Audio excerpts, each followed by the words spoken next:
मोहतरम असातिज़ा किराम अस्सलाम वालेकुम। मैं हूँ मोहसिना अब्बास, नौमान पब्लिशर्स की जानिब से, और आज की इस वीडियो में हम बात करेंगे पेज नंबर 36 की, जो कि नॉलेज फील्ड मैथ सीरीज़ में मौजूद है। Look here, this is page number 36।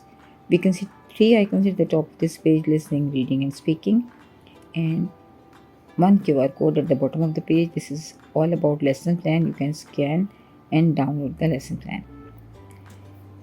This is number 7। सबसे पहले बच्चों को आपने बोर्ड पर 7 लिख के दिखाना है या फ्लैश कार्ड दिखाना है और बच्चों को कहना है this is number 7। 7 7, the name of the number is 7, और साथ साथ आपने उस पर फिंगर मूव करते हुए उसकी शेप डिस्क्राइब करनी है। बताना है कि this is the shape of number 7 and this is the name of number 7। 7 is the name और शेप आप उसको बताएंगे। उसके बाद बच्चों को इनकी वैल्यू बतानी है। तो बच्चों से कहिए कि वो यहाँ जो पिजन्स मौजूद हैं उनको काउंट करें। 1 2 3 4 5 6 7। We have 7 pigeons. Again count 1 2 3 4 5 6 7 7 pigeons. तो बच्चों से ये बार बार काउंट करवाइए ताकि उनको 7 की काउंट नहीं गाए, और साथ साथ क्लासरूम में मौजूद मटेरियल से भी 7 की ज़्यादा से ज़्यादा प्रैक्टिस करवाएं, ताकि बच्चे जब अभी तक 6 की तक उन्होंने काउंटिंग सीखी है तो वो 7 को काउंट करना सीख सकें, 7 ऑब्जेक्ट्स को काउंट करके अलग कर सकें। Then move to page number 37। We can see 2 icons at the top of this page: tick and colouring and worksheet QR code.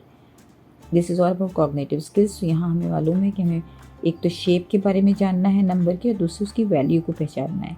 तो tick the boxes with 7 fish. तो बच्चे ये तमाम बॉक्सेस में फ़िश को काउंट करेंगे।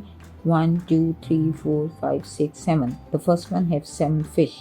तो बच्चों से कहिए कि टिक करें उसको, और जिसमें 7 फिश नहीं है उसको टिक नहीं करना है। B activities: colour the circles red with number 7। तो इसमें सर्कल्स में जो भी नंबर 7, जिस सर्कल में नंबर 7 मौजूद है उसको रेड कलर करें।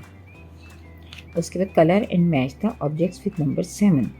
सो दोनों बॉक्सेस में बच्चे पेन्स को काउंट करेंगे और जिस बॉक्स में 7 पेन्स मौजूद हैं उसको मैच कर लेंगे। तो बच्चों को इसी तरह बोर्ड पे बहुत सारी एक्टिविटीज़ करवाइए ताकि बच्चे नंबर 7 को पहचान सकें। Now page number 38, fine motor skills. This is all about tracing. Formation video सबसे पहले बच्चों को दिखाएं ताकि बच्चे 7 की फॉर्मेशन को जान सकें। Then put your pencils. बच्चों से कहिए कि then start from the red point, draw straight line cross, then draw a slanting line all the way to the bottom. Start from the red point, draw a straight line across, then draw a slanting line all the way to the bottom. तो बार बार बच्चों से lines दोहराइए जब बच्चे लिख रहे हों। जैसे अगर वो 7 का टॉप लिख रहे हैं तो आप कहें कि draw straight line across, then draw slanting line all the way to the bottom. तो बच्चों को बार बार ये प्रैक्टिस करवाएं। बच्चे इस तरह से लेटर 7 की फॉर्मेशन को सुन भी रहे हैं, देख भी रहे हैं, और साथ साथ ट्रेसिंग की मदद से वो टच भी कर रहे हैं। तो this is all about multi sensory learning. शुक्रिया। Start from the red point, draw a straight line across, then draw a slanting line all the way to the bottom.